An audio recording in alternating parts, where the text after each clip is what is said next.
বিয়ের ব্লগ নিয়ে চলে আসলাম। বিয়েটা হয়েছিল কুমিল্লাতেই ছিল বিয়ের প্রোগ্রাম কমিটি সেন্টারে।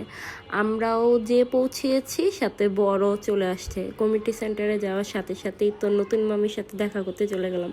মামি কিন্তু দেখতে অনেক সুন্দর। আমরা সবাই খাওয়া দাওয়া করে এখানে বসে গল্প করছি, কারণ বিয়ের লগ্ন অনেক দেরিতে, মেবি 3টা বা 3:30 বাজে লগ্ন ছিল। সবাই বোরিং ফিল করছিল। কুঞ্জবন বিয়ে শুরু হওয়ার আগে সবাই এখানে বউকে নিয়ে অনেক মজা করলো, অনেক নাচানাচি করলো। আমরা সবাই বউয়ের সাথে অনেক মজা করেছি, সবাই মিলে অনেক নাচানাচি করেছি। অনেক ভালো লেগেছে বিয়ের দিন। এ শুরুই হয়েছিল 3টা 30-এ।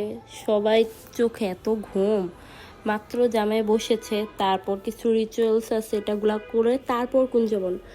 আর এটা হচ্ছে একটা রিচুয়াল বিয়ের মধ্যে, ছোট ভাই বড় ভাইয়ের পা ধুইয়ে দেয়। বিয়ের সব থেকে ইন্টারেস্টিং পার্ট কুঞ্জবন, যেখানে অনেক মজা হয়, অনেক নাচানাচি হয়, অনেক দুষ্টুমিও হয় বলতে গেলে। আর সবাই কিন্তু ওদের জন্য আশীর্বাদ করবেন, ওদের দাম্পত্য জীবন যাতে সুখের হয়, ওরা জানে সুখে শান্তিতে সংসার করতে পারে। Tata, bye bye.